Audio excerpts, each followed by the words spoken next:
No século XVI, viveu uma das figuras mais enigmáticas da história, John Dee. Além de ser conselheiro e astrônomo da Rainha Elizabeth I, foi matemático, astrólogo, ocultista e alquimista. Diz a lenda que ele possuía uma extensa e rica biblioteca sobre tais assuntos, incluindo demonologia. Entre pergaminhos empoeirados e textos encadernados em couro, foi encontrado um mais estranho e intrigante, um manuscrito denominado O Livro de Soiga, descoberto em 1994 pela pesquisadora britânica Deborah Harkness. O livro esteve desaparecido por séculos, desde a morte de John Dee. Grande parte do Soiga foi escrito em latim, mas há também muitas inscrições em hebraico, inclusive invertidas. Há trechos estranhamente dispostos em um tipo de tabela, contendo o que parece ser texto codificado. A compreensão total do livro de Soiga parece ser uma das tarefas mais difíceis já encontradas. Descobriu-se até o momento que o livro cita tratados mágicos medievais desconhecidos, contém instruções sobre demonologia, magia e astrologia, além de listas de conjunções planetárias, bem como nomes e genealogias de anjos. John Dee devotou a maior parte da sua vida ao estudo e tradução do livro, o qual ele dizia receber ajuda do arcanjo Uriel. Contudo, até sua morte ele não conseguiu decifrar suas páginas. Uma pedra que produz ouro e não deixa a gente morrer, disse o personagem Harry Potter. Ele falava a respeito de um dos maiores mistérios da alquimia, a pedra filosofal. E eis que na vida real há um manuscrito extraordinário disposto em um pergaminho de quase 6 metros de comprimento, que descreve como produzir a lendária pedra filosofal. Mas não é tão simples assim. Escrito no século XVI pelo cônego George Ripley, o pergaminho é repleto de simbolismos místicos que ainda não foram completamente decifrados.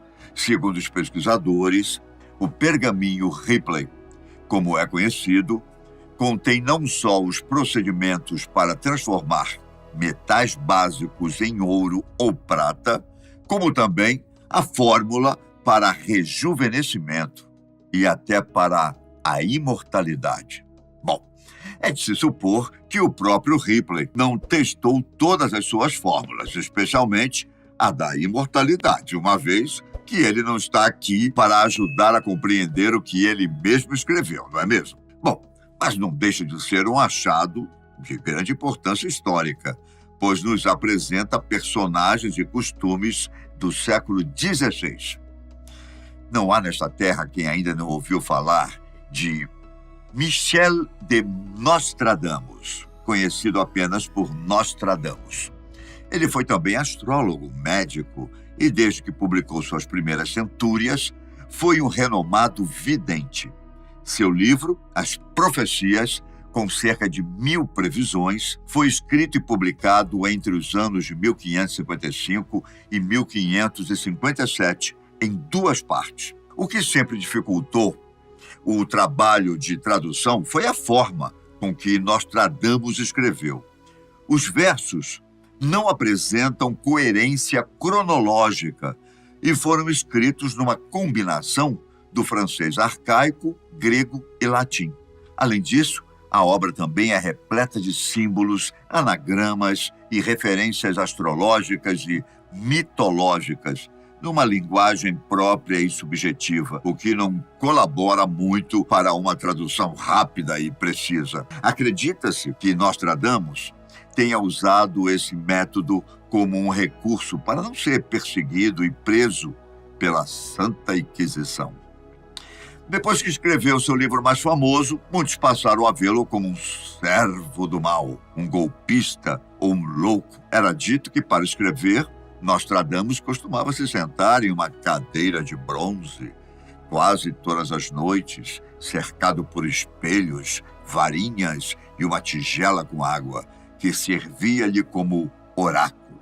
Sempre sozinho e com um bastão nas mãos, ele via uma espécie de chama surgir da água e, de repente, o futuro surgia diante dos seus olhos. Nostradamus, então, passava a escrever aquilo que estava enxergando.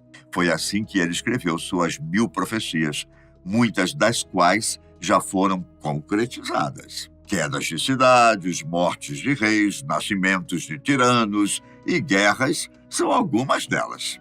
Até hoje, as centúrias de Nostradamus são incansavelmente estudadas.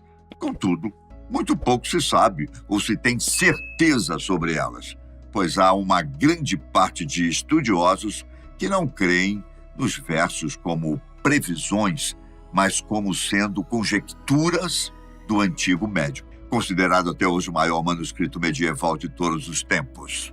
O Codex Gigas, ou o Livro Gigante. É um livro com dimensões que vão além dos padrões conhecidos.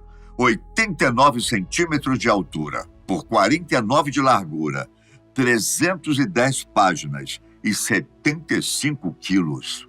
Foi encontrado em 1648 em péssimas condições pelos soldados do exército sueco, que no final da Guerra dos 30 Anos invadiram Praga e descobriram a obra gigantesca, literalmente falando. Ao se depararem com uma das páginas inteiramente dedicada ao diabo, passaram a chamá-lo de Bíblia do Diabo. Com o passar dos anos, os suecos resolveram mudar o nome do livro para um menos perturbador. Foi então que, sem muita imaginação, deram-lhe o nome de Codex Gigas, mais preocupados com suas dimensões do que com o seu conteúdo, não é? Além do mais, apesar da figura diabólica, o livro não é.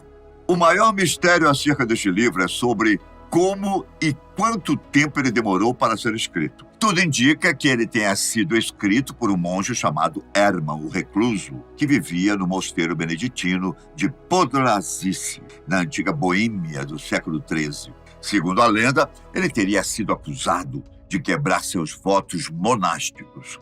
Foi preso e condenado a ser emparedado vivo. No entanto, ele fez um acordo com seus superiores, dizendo que escreveria um livro contendo todo o conhecimento humano, além de falar da grandeza de Deus e do monastério, em troca da sua vida. A lenda conta ainda que Hermann teria feito um pacto com Satanás para que conseguisse finalizar a obra em tempo hábil, uma noite. Daí, a página dedicada ao diabo. O monge, por sua vez, conseguiu entregar a obra e não foi condenado à morte. Os grimórios são vistos como coleções medievais de feitiços, rituais e encantamentos mágicos. Invariavelmente, são relacionados a fontes clássicas hebraicas ou egípcias. São diversos os grimórios conhecidos na história. Contudo, há alguns que foram considerados perigosos, especialmente para pessoas mais sensíveis ou cegamente religiosas. Um deles, por exemplo, é o Enquirídio, escrito pelo Papa Leão, no século IX de nossa era. O próprio Papa teria recorrido à magia negra, incluindo a necromancia, para chegar ao posto de pontífice. Outro grimório bastante conhecido é a Chave de Salomão, datado do século XIV.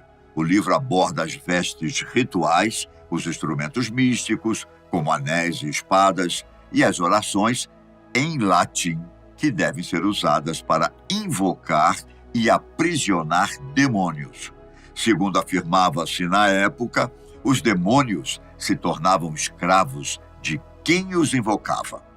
Além destes, outro grimório famoso por seu conteúdo é o Delamis et Pythonicis Mulieribus, que em português foi traduzido como Sobre Mulheres Feiticeiras e Adivinhas.